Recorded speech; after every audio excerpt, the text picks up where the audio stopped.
इथे बघा A B 30 छातीपर्यंतच्या सर्व ब्लाऊजसाठी 3.5 इंच, 30च्या पुढील छातीच्या मापासाठी 4 इंच. इथे छाती आहे 36, 36च्या मापानुसार ए बी टक्स पॉईंट येईल 4 इंच. ठीक आहे. आता आपल्याला घ्यायचा आहे बस्ट पॉईंट. ओ बिंदू बीच्या समोर शोल्डरच्या रेषेवर काढायचा आहे. ओ ई 12.5 उंचीपर्यंतच्या सर्व ब्लाऊजसाठी 9.5 इंच, 12.5 पेक्षा जास्त उंचीच्या ब्लाऊजसाठी 10 इंच. इथे आपली उंची आहे 13, तर 13च्या उंचीनुसार ओ ई बस्ट पॉईंट येईल आता इथे 10 इंच. ठीक आहे. आता आपल्याला बघा बी आणि ई सरळ रेषा जॉईन करून घ्यायची आहे. ठीक आहे. त्यानंतर सी बी पाऊण इंच आणि बी डी पाऊण इंच आणि हे तिन्ही पॉईंट आपल्याला असे जोडून घ्यायचे. ठीक आहे. इथे बघा हा जो ई पॉईंट आहे ना, तिथून आपल्याला सरळ अशी टेप लावून घ्यायची आणि साधारण 3 इंचाच्या अंतरावर मार्क करायचंय आणि त्याला नाव द्यायचंय एच. तसंच या साईडला आपल्याला अशी क्रॉस टेप लावायची, साधारण 2 इंचाच्या अंतरावर मार्क करायचंय आणि त्याला नाव द्यायचंय एफ.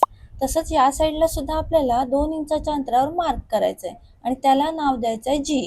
ठीक आहे. तर जी, ई, एफ, एच या चारही पॉईंट मधलं अंतर आपल्याला 2-2 आलं पाहिजे.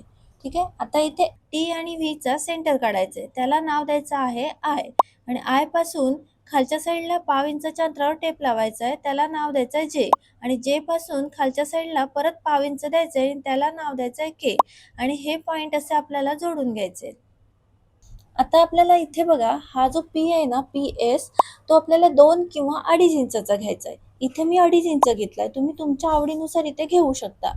तर इथे जो हा एस आहे ना, एस पासून आपल्याला खालच्या साईडला पाव इंच घ्यायचंय आणि आर पासून खालच्या साईडला परत पाव इंच घ्यायचंय, त्याला नाव द्यायचंय क्यू आणि हे तिन्ही पॉईंट असे जोडून घ्यायचे. आता इथे बघा हा जो एच आहे ना, तिथून आपल्याला इथे मुंडाच्या कोनात पॉईंट करून घ्यायचे, त्याला नाव द्यायचंय एम. ठीक आहे. मग एम एल पाव इंच आणि एम एन पाव इंच आणि हे तिन्ही पॉईंट असे जोडून घ्यायचे. तर अशा प्रकारे आपण पुढच्या बॉडी भागाचे टक्स घेत असतो.